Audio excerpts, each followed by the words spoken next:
Assalamualaikum, bertemu kembali dengan berita terkini. Sebelum mula sila subscribe, terima kasih.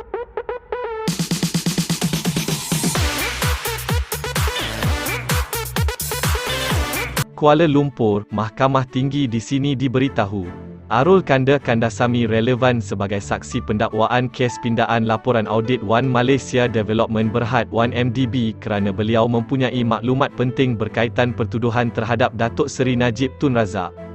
Timbalan Pendakwa Raya Kanan, Datuk Seri Gopal Sri berhujah, bekas Ketua Pegawai Eksekutif CEO 1MDB itu yang turut didakwa bersubahat dengan Najib, berada dalam kedudukan yang betul untuk memberi keterangan dalam kes berkenaan. Arul Kanda yang merupakan tertuduh dalam kes itu didakwa bersubahat dengan bekas Perdana Menteri meminda laporan akhir pengauditan 1MDB bagi mengelakkan Najib dikenakan tindakan undang-undang.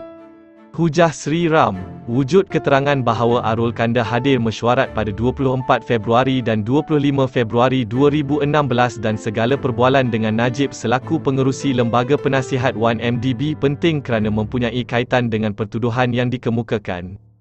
Sehubungan itu, Sri Ram menghujahkan, pada akhirnya mahkamah yang akan menentukan sama ada Arul Kanda memberi keterangan yang sahih dan menyeluruh jika beliau dipanggil sebagai saksi pendakwaan. Dalam pada itu, Peguam N. Sivananthan yang mewakili Arul Kanda berhujah, anak guamnya bersedia memberi keterangan berdasarkan percakapan yang diberikan kepada Suruhanjaya Pencegahan Rasuah Malaysia SPRM ketika siasatan kes tersebut. Hakim Muhammad Zaini Mazlan menetapkan 24 Jun ini bagi memutuskan permohonan pendakwaan yang dikemukakan mengikut Seksyen 63(1) Akta SPRM. Terdahulu, mahkamah mendengar bantahan awal Peguam Tan Sri Dr. Muhammad Shafie Abdullah yang mewakili Najib terhadap permohonan itu.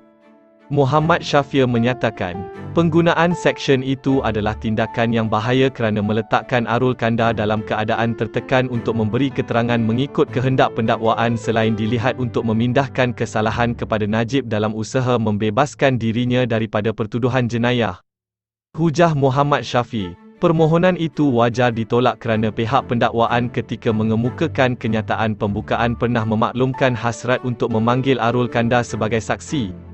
Sehubungan itu, beliau menghujahkan, permohonan tersebut sepatutnya dikemukakan pada awal perbicaraan pada 2019 kerana ketika itu mereka sudah menyedari keterangan bekas CEO itu relevan untuk menyokong pertuduhan terhadap Najib.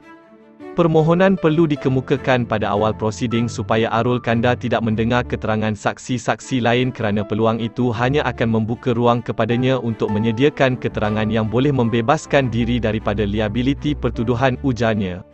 Sehubungan itu, Muhammad Shafie menghujahkan, pihak pendakwaan mengemukakan permohonan yang salah kerana mereka sepatutnya membuat permohonan melalui notis usul dengan mengemukakan afidavit sokongan.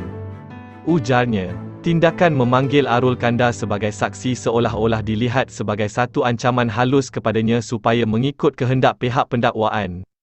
Bagaimanapun, Sri Ram menyatakan, bantahan awal pihak pembelaan itu tiada merit dan hanya bersifat ayalan semata-mata kerana mahkamah pada peringkat ini tidak mengetahui keterangan yang akan dikemukakan oleh Arul Kanda. Terima kasih kerana menonton.